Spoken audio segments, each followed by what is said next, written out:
Now damped vibrations, damped vibrations किसको कहते हैं?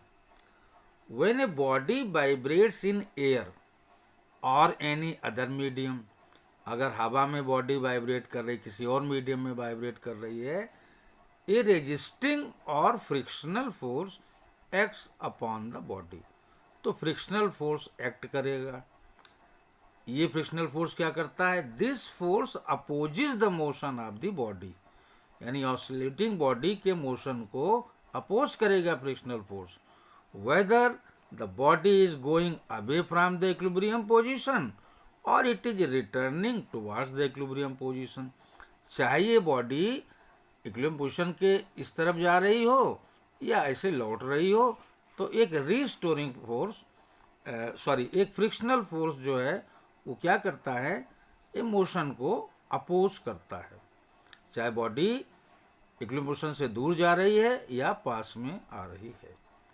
तो अब वाइब्रेटिंग बॉडी क्या करेगी? The vibrating body has to do some work, vibrating body को कुछ काम करना होगा in moving against this resisting force, इस रेजिस्टिंग फोर्स के अगेंस्ट बॉडी को कुछ काम करना पड़ेगा।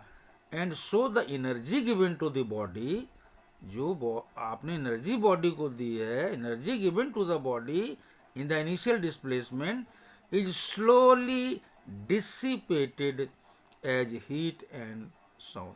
तो जो भी शुरू में एनर्जी वाइब्रेशन के लिए दी है, तो वो एनर्जी धीरे धीरे खर्च होती रहती है, खर्च होती रहती है। एक बार फिर से, अगर कोई बॉडी एयर में या किसी मीडियम में वाइब्रेट करती है, तो फ्रिक्शनल फोर्सेस काम करते हैं which opposes the motion of the body. तो जाहिर है कि इनके अगेंस्ट जो है बॉडी को कुछ काम करना पड़ेगा इन रेजिस्टिंग या फ्रिक्शनल फोर्सेस के अगेंस्ट। तो जो दी गई एनर्जी है वो धीरे धीरे कम होती जाएगी, कम होती जाएगी, slowly dissipated as heat and sound, heat के रूप में और साउंड के रूप में ये एनर्जी खर्च होती रहती है। तो जाहिर है कि एनर्जी धीरे धीरे कम होती जाएगी। Therefore the amplitude of vibration of the body goes on decreasing।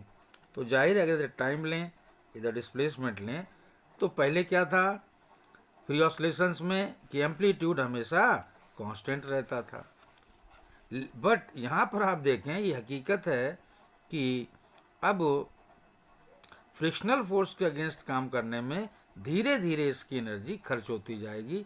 जाहिर है कि एम्पलीट्यूड भी कम होता जाएगा, कम होता जाएगा, कम होता जाएगा और अंतोगत्वा रुक जाएगी, यानी बॉडी मोशन करना बंद कर देगी। वही इन्होंने कहा है therefore the amplitude of vibration of the body goes on decreasing. ये देखिए डिक्रीज होती चली जा रही है। When whole of the energy of the body is dissipated, जब सारी की सारी एनर्जी खर्च हो गई, the amplitude of vibration becomes zero. तो एम्पलीट्यूड क्या हो जाता है? जीरो हो जाता है। That is body stops vibrating, body vibrate करना बंद कर देती है।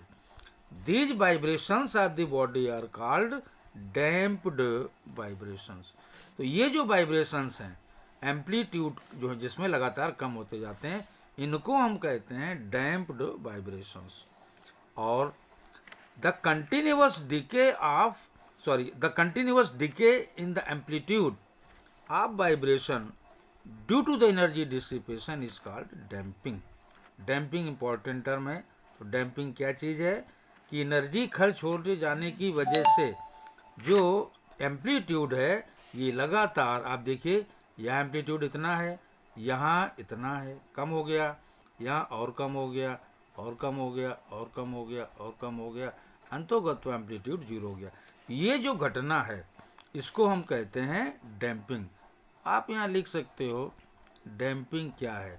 एम्पलीट्यूड का लगातार कम होते जाना, क्योंकि एनर्जी डिसिपेट होती चली जाएगी, खर्च होती चली जाएगी, कम होती चली जाएगी। इस घटना को हम कहते हैं डैम्पिंग। तो continuous decay in the amplitude of vibration due to the energy dissipation is called damping.